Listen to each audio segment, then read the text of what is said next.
morning. Welcome.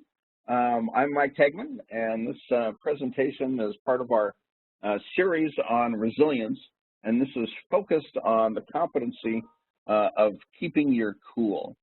And as always, I like to give credit to the people who really informed this presentation. This is not my own original content. I draw from Dan Siegel, who's here on the left, physician psychiatrist at UCLA Medical Center. We'll share some specific stuff from him later on, along with a couple of book recommendations from him. And then Dan Goleman, who is a psychologist and a Harvard professor, New York Times author, and is really the creator of the specialty of emotional intelligence, which a lot of this falls into. And last on the right here is a picture of Yuri Rosso, who is the founder of Hello Driven, who's our partner in bringing ResilientFirst to you through the marketplace as a system for building resilience in your folks in your organization. He is a neuroscientist and computer wizard based in Sydney, Australia, and we'll share book recommendations from all three of these folks later on. So the first question to ask when you think about keeping your cool is, what kinds of things stress you out? What kinds of things push your buttons? I know that when I was in the hospital a couple of years ago, I wasn't as a patient, but my mom was there, and I was visiting her, and her oncologist walked in and had this particular coffee cup, which kind of highlighted the kinds of things that seem to push his buttons and drive him nuts. And those of you that are clinical providers, chances are you've experienced things like this. Sometimes just mistakes in life cause people stress. Last week, I was at the EMS Today conference with a couple of my colleagues, Sally and Terry, who are on the phone here with me. And on the airplane on the way home from EMS Today, it was in Tampa, Florida this year, I wrote an article called "Elbow Bumps Are the New Hugs," and this was really inspired by being in a world of coronavirus. Which, if you haven't seen any of our webinars on coronavirus, I think we have another one tomorrow, and we do several of them, and our health intelligence page is a real good resource here at FirstWatch for learning more about coronavirus. But I wrote this article after seeing so many friends at EMS Today, and you would come up and there would be this kind of awkward elbow bump, fist bump, weird butt twerk touch, foot touch thing, and then half of the people would just come in for a hug or a handshake anyhow. And I wrote the article saying, so basically that, hey, as emergency services folks, we have more of a responsibility to stay healthy because, you can be a carrier and transmit the disease before you show symptoms, and we care for a lot of vulnerable people, and with a number of our friends having EMS and fire folks, law enforcement folks in quarantine after they've been exposed, it really calls to mind the need for us to be more vigilant and just deal with kind of the awkwardness of non-transmitting social greetings. And then on the flight, so as I was on the flight home from yesterday, this is the beginning of the article. And then this morning, my colleague Sally sent me this article that gave me the opportunity to practice keeping my own cool. So I am certainly not ill infirmed, but I do have asthma, and I have just barely made it into that 60 to 80 category of people who are at higher risk. And I have family members at home that are in their late 70s with asthma as well. So this becomes a real possible concern. And as we learn about ways to flatten the curve and actions that we can take now, those of us in emergency services have a bigger responsibility to take action to protect ourselves both on and off duty, from the handshake, and you know, the elbow bump is kind of the most popular one, although the World Health Organization has said we should not be doing elbow bumps, but the proper thing to do is to do the more traditional put your hand over your heart greeting from a distance where droplets can't touch you. But when we think about keeping our cool and stress management in today's world, you know, on the flight on the way home, there was a person 2 rows back from me who would sneeze, and then after the sneeze was over, covered themselves like they were protecting everybody after they had sprayed half of the plane, not doing the elbow touch. And those kinds of things more and more are going to inspire stress and inspire anger for folks. And one of the questions is, you know, how do we keep our cool in a world where everybody's neurological systems are kind of heightened in their activation, and those of us who are on the front lines dealing with this are exhausted and burning the candles at both ends, so that our reserves are lower than they might have been otherwise. And there are different coping strategies. Everybody's got their own ways to cope. And this session is about building some better capacity for you. So it's not not just about diving into high sugar and high fat processed foods and Jack Daniels and those kinds of things to manage your stress. There are some better ways to deal with it. This is not in my house, but clearly somebody here is trying to intervene in something that causes them stress. And I know many of you have been through the kind of the neurologic dynamics of stress in the past, but I wanted to just real quickly review those just to make sure everybody's on the same page. So this is your brainstem on a WebEx PowerPoint. Brainstem is responsible for basic functions in your life, encouraging you to take a breath now and then, regulating your temperature, those kinds of things. Next part of the brain to develop is the limbic system. It is the seat of all your emotions. When it comes to both keeping and losing your cool, the limbic system is intimately involved. The neocortex is that thinking part of your brain, that part of your brain that is aware, particularly the prefrontal lobes of your neocortex. And it's a conversation between specific parts of your amygdala and the prefrontal lobes of the neocortex that are the essence of managing your emotions in the moment.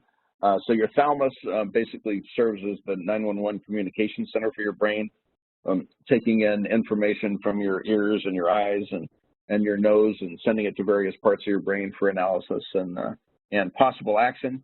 And right next to the thalamus are 2 little pieces of neurologic tissue called the amygdala. The amygdala serves as your body's guard. It's on duty, you know, lifeguard, sentry. It's on duty 24 hours a day, 7 days a week, and it is asking questions of everything it interacts with. 3 questions, actually. The first question is this something that I can mate with? Is this something I can eat? Or is this something that is likely to eat me? And if it gets a yes answer to the can I mate with it question, it causes a parasympathetic nervous system basically by increasing vagal tone. The vagus nerve is the longest nerve in your body and is related to relaxation and love and joy and feeling good. And so if the amygdala gets a yes answer to the can I mate with it question, it inspires the emotions of love and joy and happiness. On the other hand, if it gets a yes answer to a question, is this something going to eat me? Is this something a threat to me? It fires off the old sympathetic nervous system that many of you remember from your original EMT training or biology training in junior high school, where it is a fight, flight, freeze, or faint response. Most of us learned it only as fight or flight. We now know there are a couple of other options. And we all have nervous systems that get tripped, and this is the neurologic basis of kind of losing your cool. And everybody's nervous system is different as far as its sensitivity to losing its cool. Some people can face pretty stressful situations and just be very relaxed in the process and be fine from that perspective. Other people, just the slightest little stimulation can cause a very profound neurologic reaction and fear.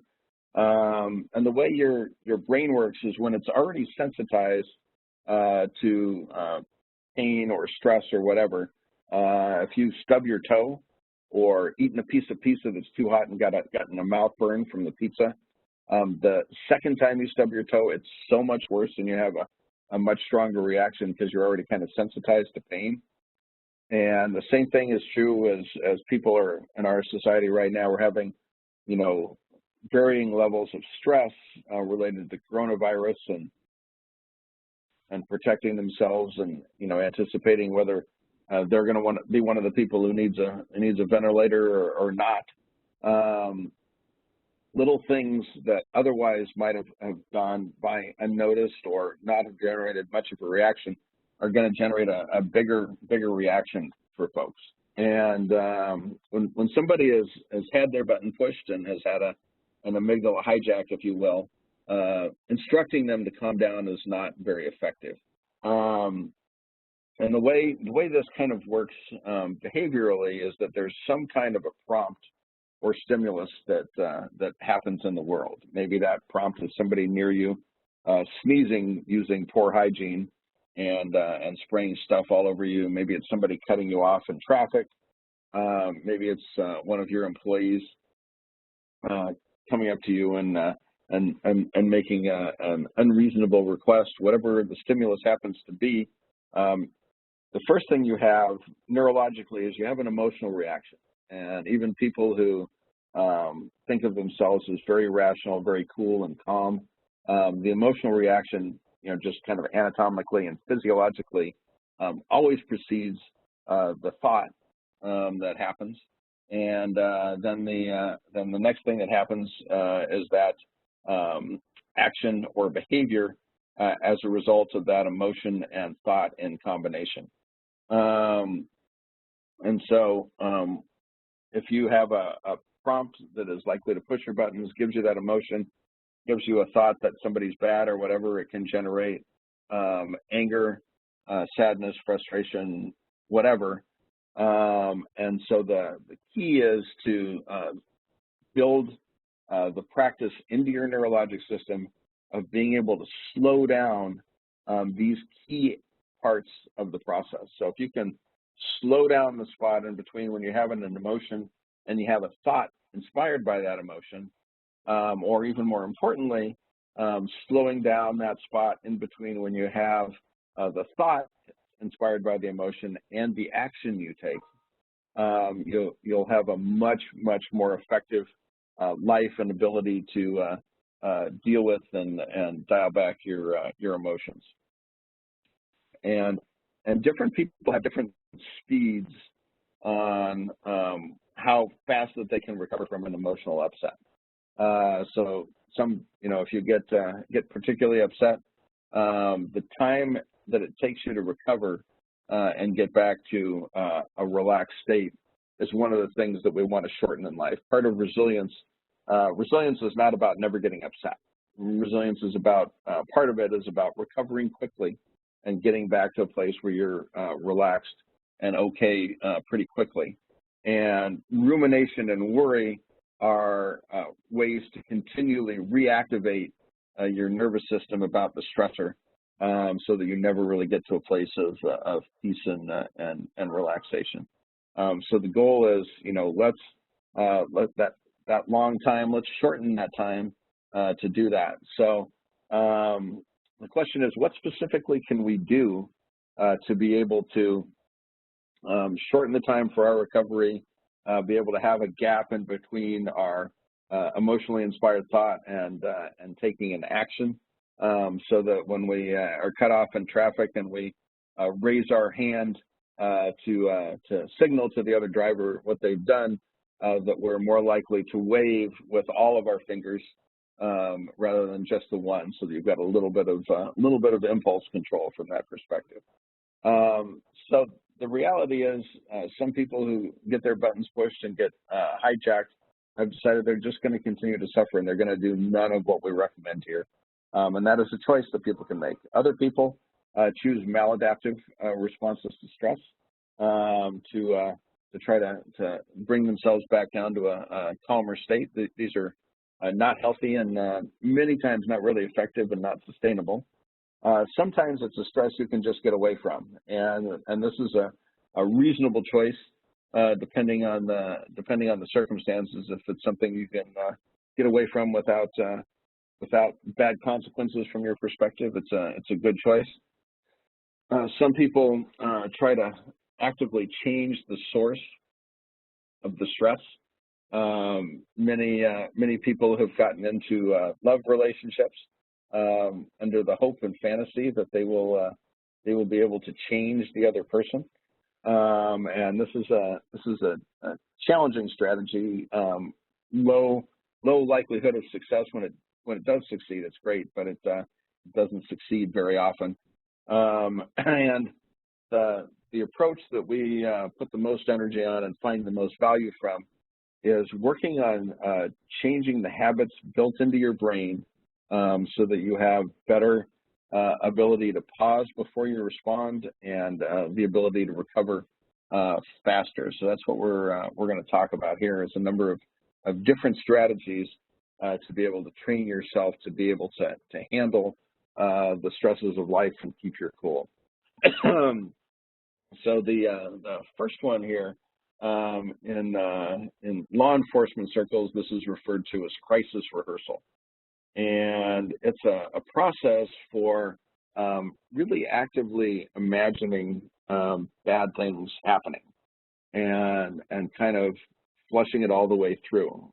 So for me, with my it's probably remote, but potential exposure to coronavirus at EMS Today last week, and the thought that I have already been home and already interacted with my mother-in-law and my wife and my son, there's the potential that we have all been exposed to it at this point in time. So the crisis rehearsal is to kind of imagine the worst case scenario of kind of thinking through if I ended up with a pneumonia and needed to be on a ventilator, how would that work, and kind of what adjustments would I make in my life, what kinds of things could I do to take care of my family during that process, and really actively think through worst case scenarios and let yourself go to the worst scenario, but always with an eye toward being successful at managing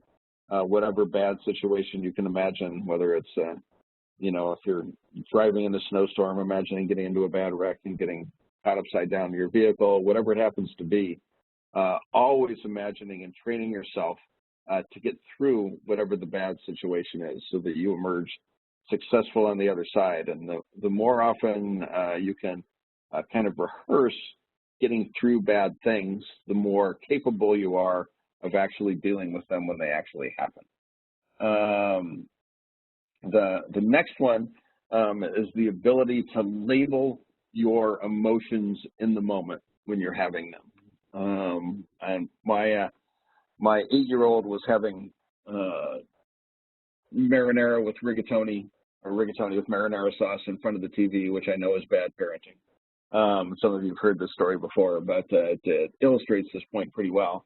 And he was bringing his bowl, still half full of marinara, back into the kitchen, and he tripped on one of his mini Legos. That he has an amazing collection of Legos, and tripped, and my wife was standing right there watching him as he's kind of launching this bowl of red marinara sauce all over her white sofa. She really likes white furniture. We've got a white sofa, we've got white club chairs, we've got white paint on the walls, and she's watching this red kind of spray. And she's been actively working on her resilience. So I saw the look on her face when she first saw it kind of launch as it was happening. And she took a quick breath and caught herself, and she actually muttered just barely loud enough for me to hear. She said, "What am I really feeling right now?" And what she said is, I'm feeling surprised." And she looked at our son, Axe, and she said, "Axe, I'm feeling surprised. How are you feeling? Are you feeling surprised?" And he looked up and was like, "Mom, I'm really surprised that surprised is the word that's coming out of your mouth right now." And she said, "Well, since we're both surprised, let's just clean it up." And that was like a no drama cleanup of the mess. And 6 months ago, before working on labeling her emotions, that would have been an angry mother and an upset little kid that was transformed by really kind of taking her brain to the gym and building some other strategies. So that ability to hit the pause button, noticing when you are tripped emotionally, and just pausing before you hit send on the email, before you say something, before you make that big sigh and facial expression that communicates how you're feeling to someone you love, whatever that happens to be. If you can, get in the habit of, when you notice you're stressed, immediately take a deep breath and just hold it for a second and use that second to pause, and you will make better choices, and particularly if you train yourself to do it. Dan Goleman, in one of his articles, describes that the stressed mind naturally causes tunnel vision in our perception. It is actually a survival mechanism from back in the days when our stresses were more saber-toothed tigers and less people who don't cover their mouths when they cough. And back then, it was you wanted to focus all of your attention on the saber-toothed tiger, so you really tunneled in and kind of lightning focused on things. And he said, your brain is trained to focus and find threats. That's part of how you stay alive. It does that naturally, whether you like it or not. It looks for the danger and the bad things, and that's okay. That's a reasonable survival mechanism. You don't want to squish that completely in your life, but if you can remember that this is kind of an ancient part of your brain that is designed just to protect you, and that just because you instantly search for negative things doesn't mean you have to find them, and that you can train yourself to, kind of instantly after you start searching for danger, if you don't recognize any overt, clear danger, that you can train your brain to look for something that's positive and something that will cause relaxation. Another practice that is really helpful but really hard in this kind of time is the practice of regularly doing absolutely nothing. I know in my life, this is one I have to really work to make time for. It's crazy to work to make time to do nothing. But the practice of not being on your phone, not answering emails, not listening to the radio in the background for bad calls, not, monitoring your kids, whatever it is, but just completely, even just for a few minutes, just 10 minutes, just sitting under a tree, not trying to think about anything, not trying to read a magazine, not trying to read a blog, not doing anything, but just do nothing. That practice changes the neurophysiology in your brain and how it responds, and makes it less likely to be triggered. Doing things like taking your dog for a walk, taking an extra long shower. Most of us hopefully take showers on a pretty regular basis. And I know if you're in a drought situation, you're not supposed to do this, but we're not in a drought in most places now. So, give yourself an extra 10 minutes in the shower and just really enjoy a long shower. And doing those kinds of things, walking the dog, doing nothing, taking long showers, helps train your brain to be able to pause and not be so hyper-reactive to things in your environment. Another strategy you've got is you can do what the psychologists refer to as a cognitive reframe. When you see something and you go, this is something, this just doesn't feel right, this is wrong. Can you look at it from another perspective and change your perspective so that you can see and experience something different? I did see this sticker the other day that says I changed my car horn to sound like gunshots, and now people move out of the way much faster. It's another version of change. But when we talk about stress and the stress response, if you've been on these webinars before, you've seen this picture where you've got the gazelle and the leopard chasing it. The gazelle having a threat stress response, and the leopard having a challenge stress response. A challenge stress response will build your resilience, while a threat stress response, if it goes on too long, can degrade your resilience and your ability to bounce back. But one of the tricks in the cognitive reframing world is if you can notice that you're feeling afraid or insecure or whatever it happens to be, and you can take a breath and pause and say, how can I change this into excitement? How can I transform my feeling? Because the feeling is really just a label that while it comes through instantly neurologically, once you get the prefrontal lobes of your neocortex involved, you have some ability to kind of change the label that you put on it, and that feeling, the increased heart rate, increased depth of respiration, and those kinds of things associated with fear are exactly the same physiologic responses to excitement.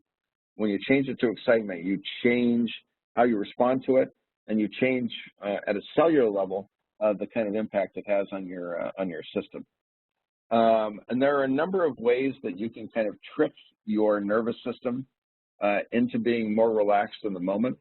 And usually these are things I would share during a live seminar, but I wanted to share them with you here.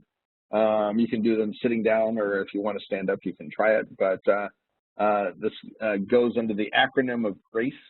And this is inspired by the work of George Leonard, who was an Aikido instructor and an author and psychologist that I worked with years ago.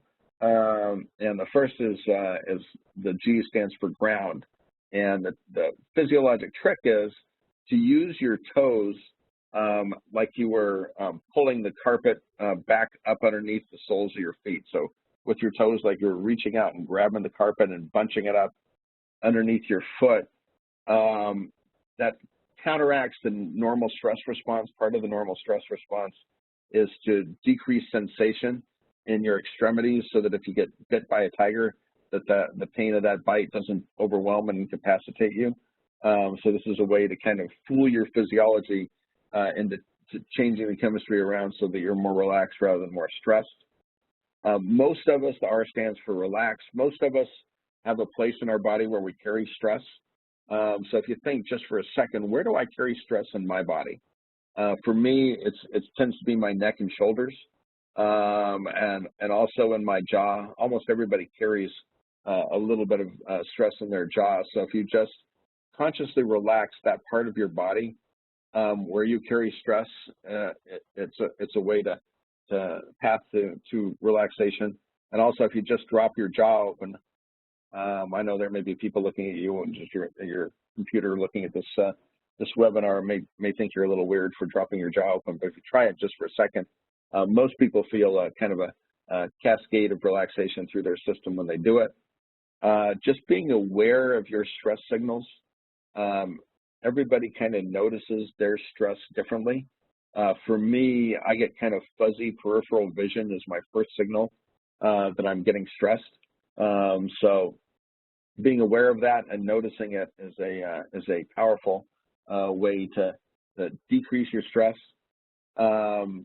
Physiologically, the center of your body is about 2 inches beneath your belly button.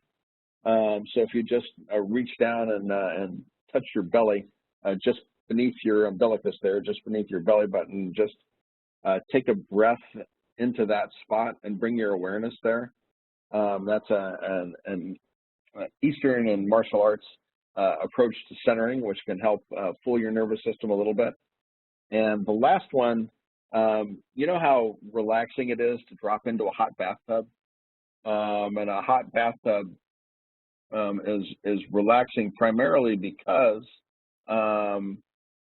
it's the causes peripheral vasodilatation, which is exactly the opposite of the stress response.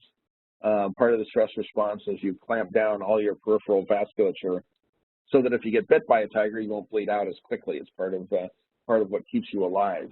But when you get into a hot bath or hot water, the peripheral vessels dilate, and it sends a cascade and activates the parasympathetic vagus response to allow you to relax.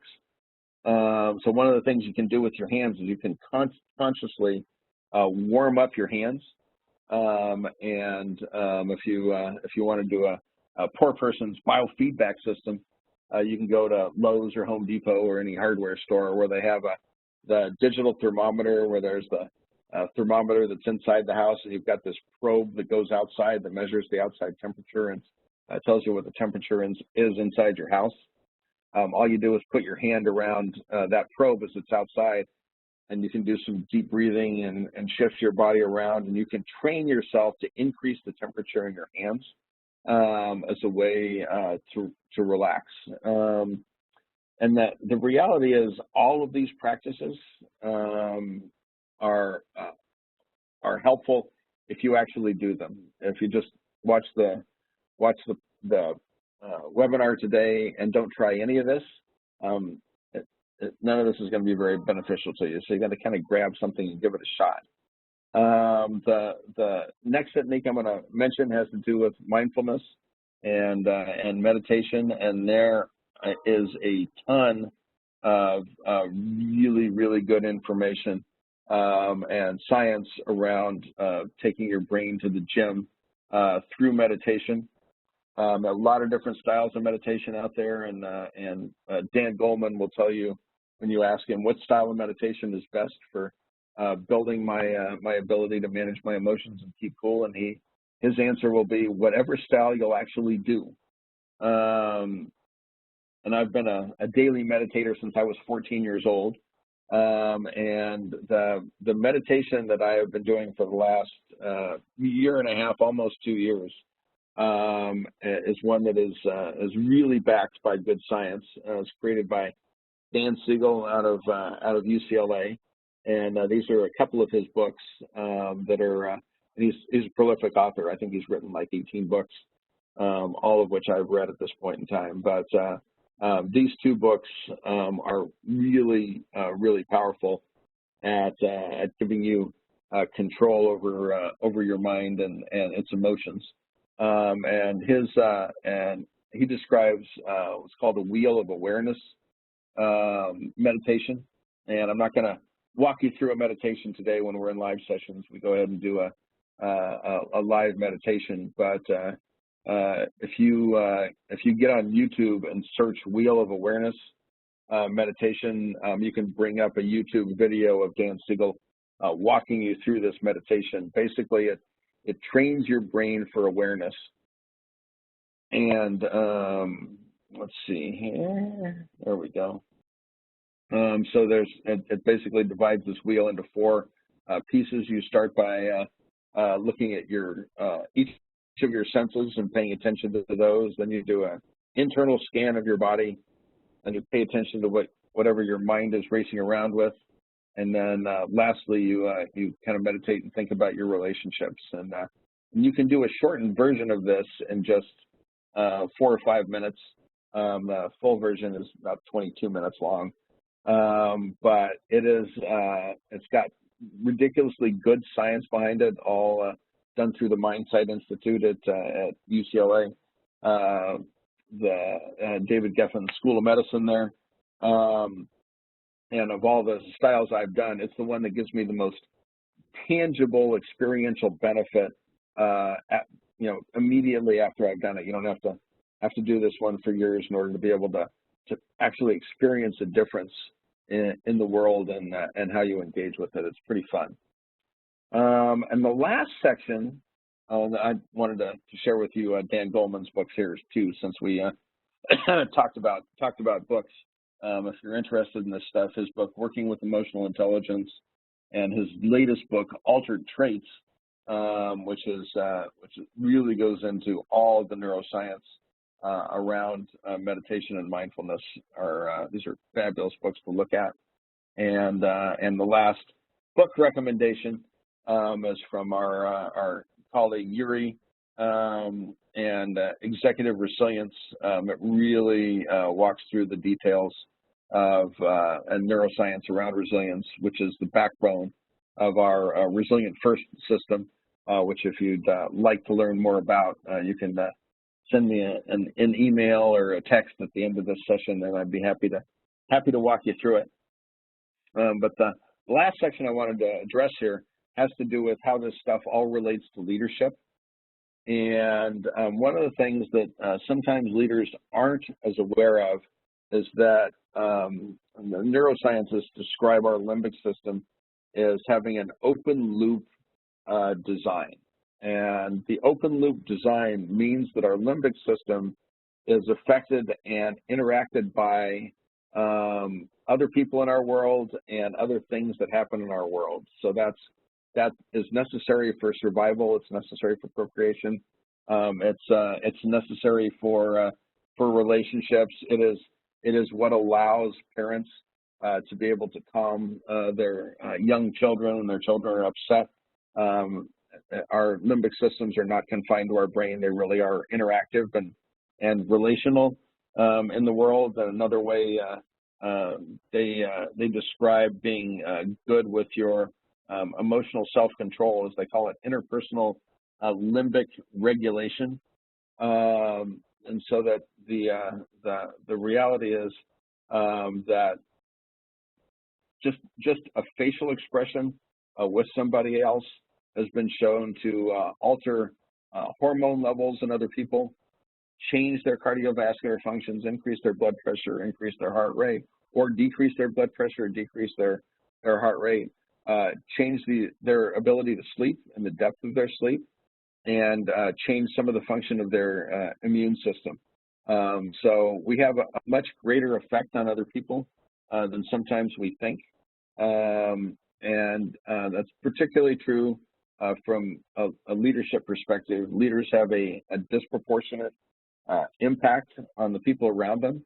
And there is a dynamic as people get promoted in organizations when they get positional power in the world that sometimes they decrease and lose their empathy and connection with folks. It's a power paradox that's been described by a couple of folks, Dan Goleman in particular. One of the studies he did was interesting. He brought had a group of people in a room, and so they were going to do an exercise, and they had to choose who was going to be the leader of the group from a group of peers. And then as they were working through the exercise, they brought in a tray of cookies, one cookie for each participant plus one extra.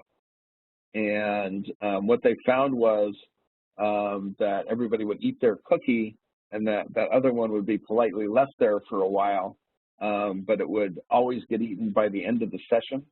And 90% of the time, the person that ate it was the person who had been selected as the leader in the group, that somehow they thought they had more of a privileged position than other folks. So getting into a leadership position changes how we do things, and all of our emotions and our displays of emotions have the potential to be contagious. You know how contagious a yawn can be and how it can cascade. Well, when you're a leader in an organization, people pay attention to you and your emotional state with much more attunement, and your impact on other people's emotions is much bigger than you think. It is not dissimilar to how coronavirus has passed. And if you've got an emotionally labile leader, everybody who's riding behind them on the roller coaster is likely to go on the emotional roller coaster up and down right along with them if they don't have a good regulation of their emotions and self-control. So as I think about this and think about leaders I've worked with, this is Norm Dinerman. Norm was my medical director and my boss when I was a street paramedic working for the city and county of Denver, where the the book The Knife and Gun Club was photographed. And you know, the emergency department at Denver General was one of the early trauma centers in America, and a place where they trained emergency medicine residents. Peter Rosen was the director. He's the founder of the specialty of emergency medicine, and a pretty wild character.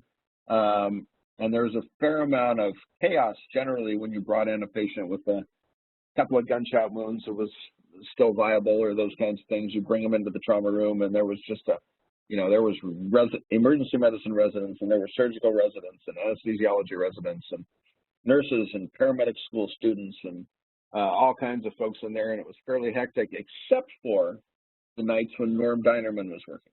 When Norm was working, when you walked into the trauma room, it was absolutely stone cold silent. And Norm would, in a very quiet voice, say, "Let's all listen to the report from the paramedics." And as a paramedic, you gave your report succinctly, without interruption by anybody. And then once the report was complete, Norm would kind of guide all of the residents through, chest tubes and cut down lines and cracking chests or whatever else needed to be done in a very cool, calm, controlled manner that was really the epitome of emotional self-control from a leadership perspective. And different leaders manifested differently. When Bill George was the CEO of Medtronics, I remember visiting their physio control division back when physio control was part of Medtronics. And Bill was there for the day, and what he had done is he had brought in a group of patients that had been, a couple of them had been defibrillated with Medtronics monitors. One had a Medtronics pacemaker in, and he was walking the patients around, introducing them to the folks who they were building the devices that had kept these folks alive. And he just thought it was really important from an emotional and work perspective that everybody who worked in the organization remembered that it was real lives and real patients that they were dealing with all of the work that they were doing. So as we sum things up here, I want to remind you, if you don't remember anything from today's lecture about staying cool, I am not suggesting that you become a smoker at all. That is a maladaptive response to stress. But the breathing associated with smoking or smoking anything, that breathing pattern of taking a really deep breath and holding it is a powerful strategy to just get in the habit of doing it the moment you feel the slightest bit of stress or button pushing in your life. It will give you an ability to take good care of yourself, and as is required in all of my PowerPoints, my son acts has to participate. If you are interested in learning more about ResilientFirst, please send me an email at mtaigman@firstwatch.net here. And otherwise, we thank you all for your time and participation this morning.